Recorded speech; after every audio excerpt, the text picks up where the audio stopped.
So guys देखिए, इस तरह से आपके पास क्वेश्चन गिवन होगा, ठीक है। तो इसमें आपको दो साइडें होती हैं, यानी कि receipt and payment account question में बना हुआ होता है, ठीक है, रिसिप्ट एंड पेमेंट अकाउंट, ठीक है।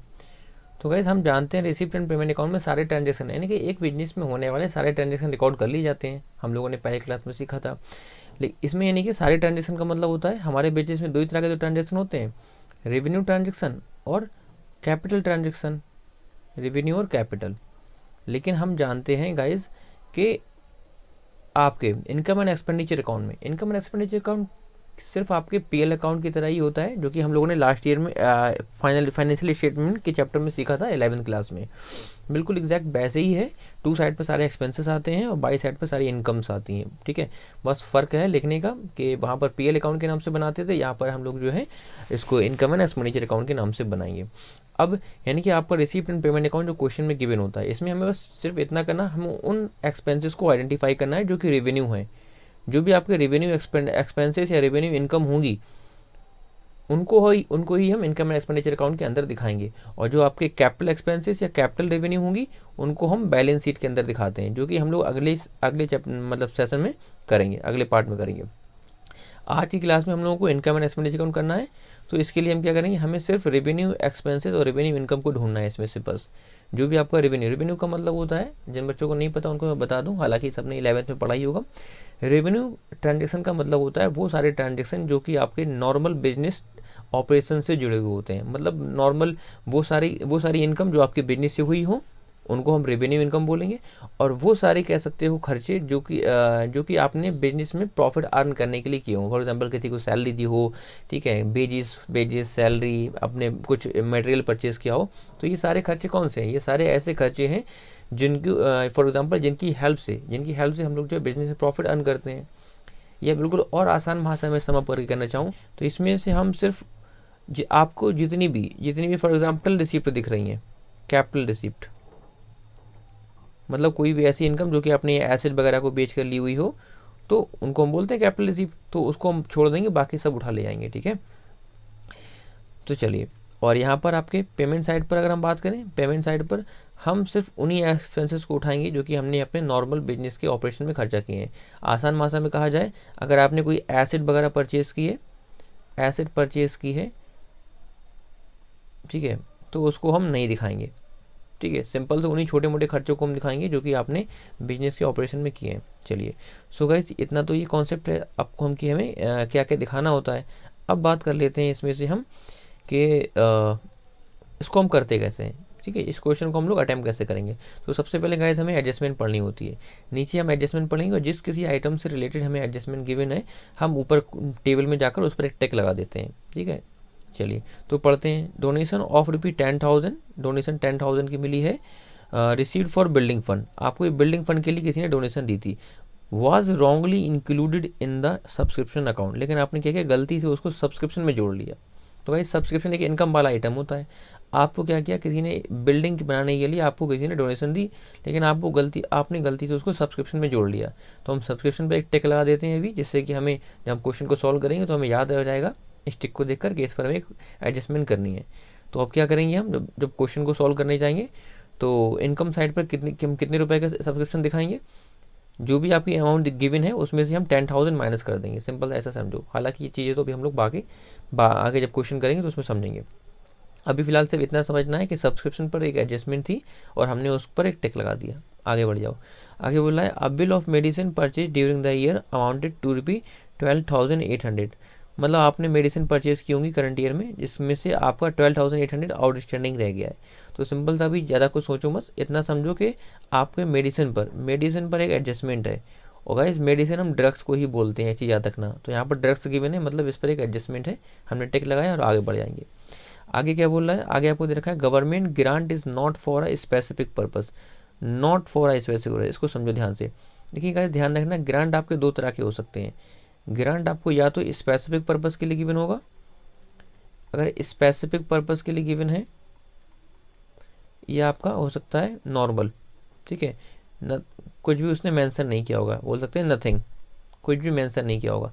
अगर किसी स्पेसिफिक पर्पस के लिए दिया, जैसे for example grants for building fund, grants for tournament fund, grants for matches fund, तो उसको हम लोग बोलते हैं कि ग्रांट जो है किसी स्पेसिफिक पर्पस के लिए है। तो इसको फिर हम दिखाते हैं कहाँ, बैलेंस शीट में। और जब ग्रांट के आगे कुछ नहीं कहा जाए, ठीक है, कुछ भी ना बोला जाए कि ग्रांट किस लिए मिला है, तो उसको हम फिर दिखाते हैं इनकम साइड पर, फिर हमारी ये इनकम बन जाता है। तो अगर इस क्वेश्चन में हम लोग देखें, केवल गवर्नमेंट ग्रांट दिया है क्वेश्चन में, उसने कुछ नहीं बताया कि किस लिए दिया है। गवर्नमेंट ग्रांट बिल्डिंग के लिए मिला है, टूर्नामेंट के लिए मिला है, या किसी और पर्पज़ के लिए मिला है, कुछ नहीं बताया। कुछ नहीं बताया तो फिर इसको हम कहाँ दिखाएंगे, इनकम साइड में जाकर दिखा देंगे। तो यही बात उसने नीचे एडजस्टमेंट में बताई है कि ग्रांट जो है किसी स्पेसिफिक पर्पज़ के लिए नहीं है, मतलब वो ये कहना चाह रहा है कि ग्रांट जो है आपकी इनकम है। चलिए गाइस, हमने सारी एडजस्टमेंट पढ़ ली है, अब एक एक करके क्वेश्चन को सॉल्व करना शुरू करेंगे।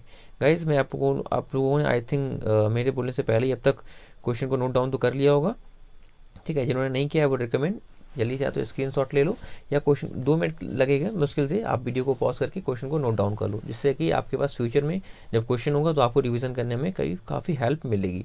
चलिए सो गाइस, अब मैं स्लाइड को चेंज कर रहा हूँ। मेरे पास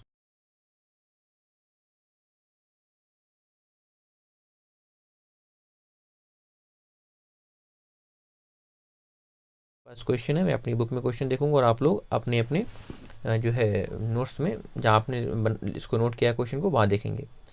तो चलिए सबसे पहले हम लोग लिख रहे हैं इनकम एंड एक्सपेंडिचर, ऊपर इस तरह से हमें लिखना होता है। उसके बाद हम लिखने गाइस हम लिखते हैं कि हम कौन से ईयर के लिए बना रहे हैं। तो यहाँ पर हम लिख देंगे फॉर द ईयर एंडेड, ये कंपलसरी होता है हमें इतना लिखना, 31 मार्च। कौन सा ईयर है यहाँ पे क्वेश्चन में गाइस, जल्दी से देखो, हम लोग बना रहे हैं 31 मार्च 2014 के लिए, सबसे ऊपर दे रखा है वो देखो, ठीक है। यानी कि हम लोग 31 मार्च 2014 को एंड होने वाले ईयर के लिए बना रहे हैं। तो हम लोग ऊपर लिख देंगे फॉर द ईयर एंड 31 मार्च 2014। उसके बाद जल्दी से हम इसका टेबल बनाएंगे अपना। वही 2 साइड होते हैं जो हम लोग पीएल अकाउंट में करते थे, डेबिट और क्रेडिट, ठीक है। चलिए, तो ये आपका साइड होता है एक्सपेंडिचर वाला, ठीक है। यहाँ पर सारे एक्सपेंडिचर आपके शो किए जाते हैं, अमाउंट, फिर आपका इनकम, उसके बाद आपका अमाउंट, ठीक है। इस तरह से गाइस आपका कॉलम बन जाता है। तो जितने भी एक्सपेंडिचर हो जाएंगे सब 2 साइड पर, ये 2 साइड आपका होता है और ये आपका होता है बाई साइड, ठीक है। जितनी भी इनकम होगी वो सब बाई साइड पर दिखाई जाएंगी। अब एक काम करते हैं, जल्दी से क्वेश्चन को देखना शुरू करो। हम सिर्फ उन्हीं आइटम को उठाएंगे जो कि हमारे फॉर एग्जांपल या तो हमारी इनकम है या हमारे एक्सपेंडिचर है, बाकी कुछ भी मिलेगा हम छोड़ देंगे। तो देखिए सबसे पहले आपको मिलता है टू बैलेंस बीडी। देखिए बैलेंस बीडी का मतलब होता है कैश, ठीक है। टू बैलेंस बीडी जो होती है, इसको अभी हम लोग जब अगले सेशन में हम लोग बैलेंस शीट को बनाना सीखेंगे तो उसमें आपको क्लियर हो जाएगा। अभी फिलहाल सिर्फ इतना समझो कि ऊपर 2 साइड पर जो बैलेंस बीडी गिवन होता है उसको हम ओपनिंग बैलेंस शीट में दिखाते हैं, और नीचे आप देखोगे आप पेमेंट साइड में आपको बाय बैलेंस सीडी दिखा होगा सबसे नीचे, पेमेंट साइड में सबसे नीचे आपके क्वेश्चन में दिख रहा होगा बाय बैलेंस सीडी। तो बाय बैलेंस सीडी को हम लोग क्लोजिंग बैलेंस शीट में दिखाते हैं, ये भी कैश होती है, ठीक है। मतलब हमारी इनकम वाला आइटम तो है, इसको छोड़ देंगे क्योंकि हम लोग जानते हैं कैश एक एसेट होती है, ये बात हम लोगों ने 11th में सीखी थी। फिर देखो अभी रिसिप्ट साइड पर देखो, सेकंड नंबर पे मिला हमें सब्सक्रिप्शन। सब्सक्रिप्शन हमारी इनकम होती है, तो सब्सक्रिप्शन को बाई साइड पर दिखा देंगे, बाई सब्सक्रिप्शन। और अभी हम लोग जानते हैं हम लोगों ने सब्सक्रिप्शन पर एक टिक लगाया था, इसका मतलब इस पर एडजस्टमेंट है, एडजस्टमेंट है तो भी इसकी अमाउंट को अंदर ही लिखकर छोड़ देंगे। कितने का है, 1,11,500। इसके नीचे एक लाइन छोड़ देंगे, ठीक है, बाकी का बाद में देखेंगे। उसके बाद आगे हमें मिला to fees from non members. आपको नॉन मेंबर से फीस मिली है, नॉन मेंबर से फीस मिली, हमारी इनकम है यार, ठीक है। To non members fees, non members fees कितना मिला हमें, 27,000 मिला है। तो इस पर कोई एडजस्टमेंट है नहीं, इसलिए इसकी अमाउंट को सीधा सीधा बाहर लिख देंगे। उसके बाद मिला आपको गवर्नमेंट ग्रांट। तो गवर्नमेंट ग्रांट तो उसने बोला है किसी स्पेसिफिक पर्पज़ के लिए है नहीं, मतलब इनकम है हमारी, तो इसको हम इनकम साइड पर दिखा देंगे बाई गवर्नमेंट ग्रांट। कितने रुपए का आपका है, 1 लाख रुपये का। उसके बाद क्या मिल रहा है, उसके बाद आपको मिल रहा है कि to donation for building fund. तो बिल्डिंग फंड के लिए हमें डोनेशन मिली है, मतलब यार देखिए डोनेशन भी गाइस आपकी 2 तरह की हो सकती है। अगर क्वेश्चन में केवल डोनेशन गिवन होता तो हम यहाँ पर दिखा देते, लेकिन यहाँ पर डोनेशन जो मिल रही है वो किसी स्पेसिफिक पर्पस, मतलब बिल्डिंग बनाने के लिए मिल रही है। तो जब डोनेशन किसी स्पेसिफिक पर्पस के लिए मिलेगी तो उसको हम नहीं दिखाएंगे, तो फिर उसको हम बैलेंस शीट में जाकर दिखाते हैं। अगर क्वेश्चन फिर से रिपीट कर रहा हूँ, अगर सिर्फ डोनेशन होता तो आ जाता, लेकिन डोनेशन किसी स्पेसिफिक पर्पस के लिए मिल रही है, मतलब बिल्डिंग बनाने के लिए मिल रही है, तो फिर उसको हम यहाँ नहीं दिखाएंगे, उसको फिर हम बैलेंस शीट में दिखाते हैं। तो अगली क्लास में जब हम लोग बैलेंस शीट बनाना सीखेंगे तो फिर ये चीज़ आपकी क्लियर हो जाएगी। अभी फिलहाल इतना समझो कि उसको छोड़ देंगे। आगे क्या आपको मिला, आपको मिला इंटरेस्ट। तो इंटरेस्ट हमें रिसीव हुआ है तो आपकी इनकम है। इंटरेस्ट कितने का मिला है, 3800 रुपये का। तो इंटरेस्ट हमने दिखा दिया। अब जल्दी से आ जाते हैं पेमेंट साइड पर, मतलब जो भी आपने पैसा पेड किया है तो उसमें चलो देखते हैं जो भी हमारी एक्सपेंडिचर होंगे बिजनेस के, सिर्फ उनको उठा लेंगे। सबसे पहले मिला आपको सैलरी ऑफ नर्सेस। तो ऑब्वियसली बात है सैलरी हमने नर्सेस की पे की होगी। यहाँ पर कोई एसेट तो खरीद नहीं रहे, एसेट नहीं खरीदी मतलब खर्चा है हमारा। तो सैलरी ऑफ नर्सेस सिंपल इतना समझो, अगर आपने एसेट वगैरह को खरीदने पर कोई खर्चा किया तो वो यहाँ नहीं आएगा, वो बैलेंस शीट में चला जाएगा। और कोई नॉर्मल खर्चा है मतलब बिजनेस का है आपके, तो फिर आपका एक्सपेंडिचर साइड पर आ जाता है। सैलरी हमने कितने की दी है, 65,600 की दी है। इसको टू साइड पर दिखा देंगे, इसके अमाउंट को सीधा बाहर दिखा देंगे क्योंकि इस पर कोई एडजस्टमेंट नहीं है। उसके बाद आपको मिलता है to board laundry and domestic help. मैं शॉर्ट में इसको लिख दे रहा हूँ, to board laundry and domestic help. कितने का हुआ है, 38,000। आप लोग इसको फुल लिखोगे, ठीक है, ये भी एक खर्चा है। उसके बाद rent rates and taxes, to rent rates and taxes, ये भी खर्चा होता है हमारा। रेंट वगैरह हमने दिया है, टैक्सेस वगैरह पे किए, ये खर्चा है हमारा। कितने का, 20,000 रुपये का ये हमने दिया है। उसके बाद गैस क्या मिलता है आपको, उसके बाद मिलता है आपको कॉस्ट ऑफ कार। देखिए कॉस्ट ऑफ कार दे रखा है, मतलब हमने कार खरीदी है। कार खरीदी मतलब वो तो एसेट है हमारी, तो वो यहाँ आएगी नहीं, बैलेंस शीट में जाएगी, उसको छोड़ देंगे। तो सिंपल से समझो, अगर आपने कोई एसेट खरीदी है तो वो यहाँ नहीं आएगी। हम सिर्फ उन्हीं एक्सपेंडिचर को उठाएंगे जो नॉर्मल आपने अपने बिजनेस के ऑपरेशन में किए हैं। अगर एसेट वगैरह खरीदने पर आपने खर्चा किया तो उसको यहाँ नहीं दिखाएंगे। उसके बाद मिला आपको क्या, उसके बाद मिलता है एक्सपेंसेस ऑफ कार। देखिए कार के एक्सपेंसेस आ जाएंगे, क्योंकि अगर आप बिजनेस में अपने कार वगैरह यूज़ करते हो तो उसके लिए भी खर्चे होंगे, वो आ जाएंगे। एक्सपेंसेस ऑफ कार कितने के हैं, 84,000 है। कॉस्ट ऑफ कार नहीं आएगी लेकिन एक्सपेंसेस ऑफ कार आ जाएंगे, ठीक है। चलिए उसके बाद आपको क्या मिला, ड्रग्स मिले। तो टू ड्रग्स, मैं केवल ड्रग्स लिख दे रहा हूँ।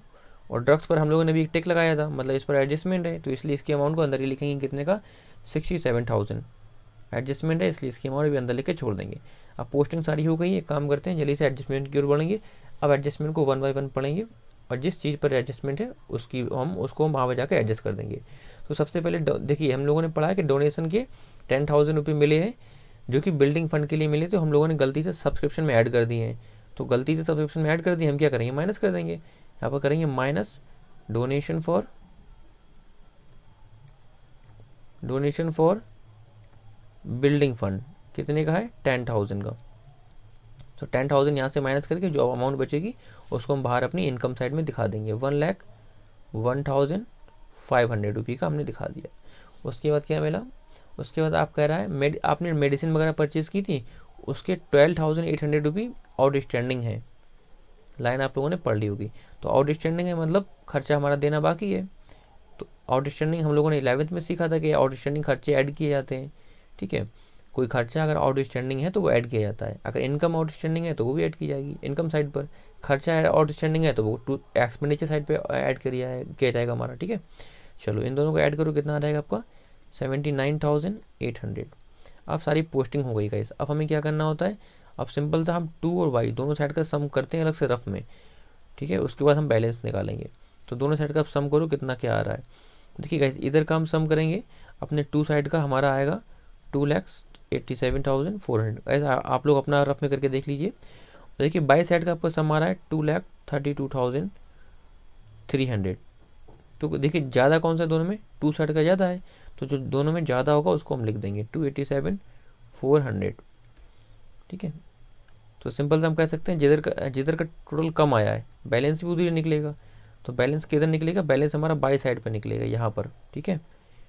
तो बाई साइड पर अगर बैलेंस निकलता है गाइस तो उसको हम डेफिसिट के नाम से दिखाते हैं। मतलब हम लोगों ने पीएल में इसको जब लास्ट ईयर पीएल अकाउंट बनाते थे तो उसको नेट लॉस के नाम से दिखाते थे, यहाँ पर उसी चीज़ को हम डेफिसिट के नाम से दिखाते हैं।